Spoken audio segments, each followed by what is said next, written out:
दोस्तों, क्या आपके भी घर में झगड़े होते हैं? हमेशा घर वालों से या कभी-कभी बाहर वालों से किसी बात को लेकर बहस होती है। तो चलिए मैं आपको बताऊंगी कि घर के झगड़ों से को कैसे खत्म किया जाए। जानने के लिए बने रहिए हमारे चैनल पे। एक बार गौतम बुद्ध अपने शिष्यों के साथ दूर देश की यात्रा कर रहे थे। तभी अचानक बुद्ध की नज़र एक ऐसे व्यक्ति पर पड़ी जो उनके द्वारा बताई गई बातों को बहुत ध्यान से सुन रहा था और उस व्यक्ति की आंखें पूरी तरह से नम थी। गौतम बुद्ध उस व्यक्ति से मुस्कुराते हुए पूछे, तुम्हारा मन बहुत परेशान लग रहा है। अगर तुम्हें कोई बात परेशान कर रही है तो तुम मुझसे पूछ सकते हो।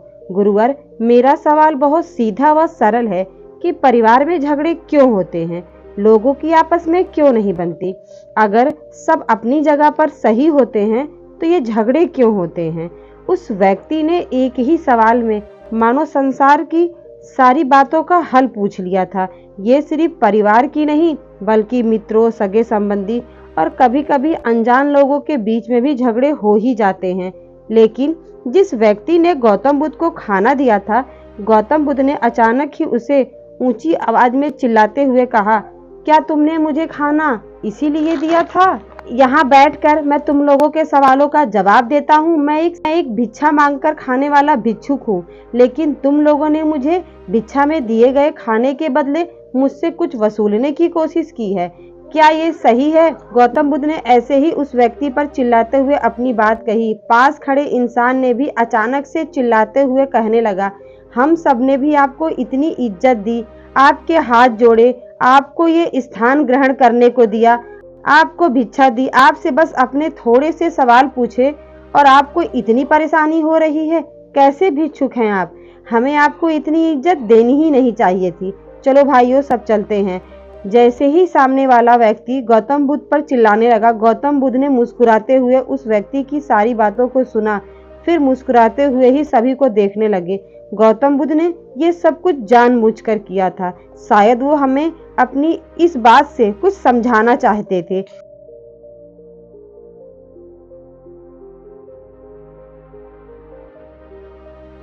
कि मैंने अभी अभी क्या किया। मैंने मुझे भिक्षुक देने वाले व्यक्ति से चिल्लाकर बात की, जिससे उस व्यक्ति ने भी मुझ पे ठीक उसी तरह से बर्ताव किया और मुझ पर अपना गुस्सा दिखाया।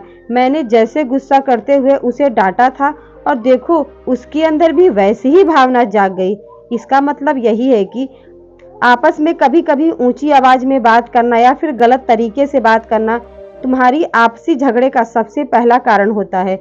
इसीलिए कभी भी अपनी बात को किसी के सामने रखो तो सामने वाले को थोड़ा समझकर, उससे थोड़ा प्यार से और अपने शब्दों को ध्यान में रखकर बात करो। अगर बात गुस्से से की जाएगी तो उत्तर भी गुस्से में आएगा, लेकिन अगर अपनी बात को सही तरीके से सही शब्दों में पिरो कर रखोगे तो सामने वाला उसे समझने की कोशिश करेगा। देखो, झगड़े की सबसे बड़ी वजह गुस्सा ही होता है। इसीलिए भले ही तुम अपने घर पर हो, दोस्तों के साथ हो, कहीं काम की जगह पर हो, अपने मन को शांत और स्थिर रखो। और अगर कोई तुम्हारे साथ गुस्से से बात भी कर रहा है तो उसका जवाब भी शांति से दो। गुस्से का जवाब अगर गुस्से से दोगे तो लड़ाई होगी और बात संभलने की जगह बिगड़ती ही जाएगी। गुरुजी, अगर किसी घर में या कहीं पर भी झगड़े लगातार होते और शांत रहने पर भी बात ना बने तो हम किस तरह से इन झगड़ों को खत्म कर सकते हैं? देखो, तुम्हें बस कुछ बातों का ध्यान रखना होगा। कुछ भी हो जाए, तुम्हें उन बातों से अलग होकर अपने मन को विचलित नहीं होने देना है, गुस्से पर काबू करना है और बहुत शांति से मेरी बातों को अपने ध्यान में लाना है। सबसे पहले तुम्हें एक काम करना होगा, जब भी गुस्सा आए तब गहरी सांस लेकर खुद को शांत करने की कोशिश करो। फिर एक बात का ध्यान रखो, जब भी मन शांत ना हो तब कोई भी फैसला नहीं लेना। सबसे जरूरी जानने की बात यही है कि गुस्से में लिए गए फैसले हमेशा गलत होते हैं।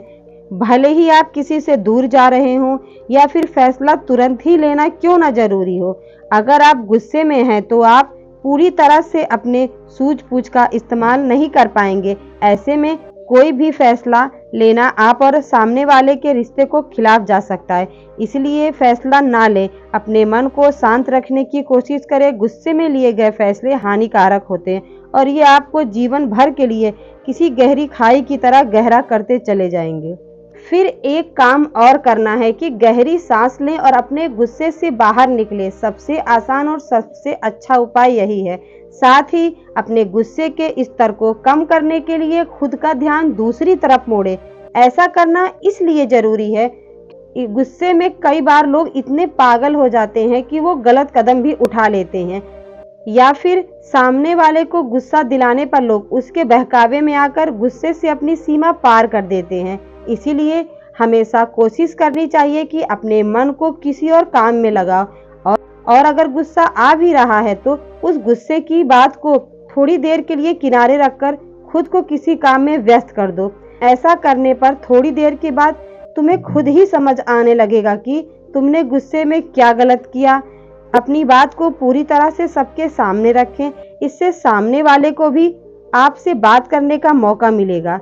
अगर आप पूरी तरह से चुप हो जाएंगे, इसे लोग आपकी नाराजगी समझेंगे और आपके मन के भाव बाहर नहीं आ पाएंगे, जिससे मन में एक बात से ही 4 विचार अपने आप जन्म लेने लगेंगे और इन बातों से उलझकर आपके बीच का मन मुटाव बढ़ता ही जाएगा। इसके अलावा अपने रिश्ते को देखें कि उसमें क्या गलत हो रहा है। किसी भी फैसला लेने या फिर किसी बात को सुनने और जानने से पहले आपको ये देखना होगा कि आखिर आपका रिश्ता किस तरह का है और सामने वाला गुस्सा कर रहा है तो उसकी वजह क्या है।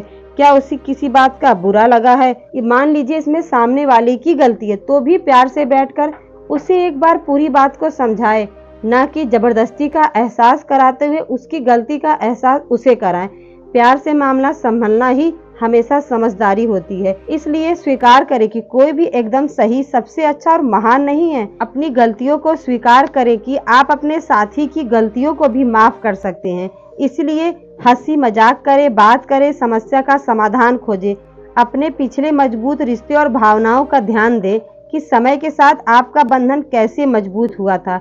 याद रखें कि स्वीकार करना आधी लड़ाई जीत लेता है और बाकी का काम हमारा अच्छा व्यवहार और प्यार की भाषा करती है। गौतम बुद्ध की बात सुनकर वह आदमी चुपचाप बैठ गया।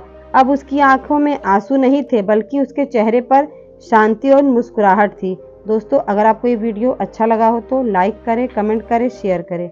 नए हो तो चैनल को जरूर सब्सक्राइब करें। मिलती हूँ किसी नई कहानी के साथ। तब तक के लिए बहुत बहुत धन्यवाद।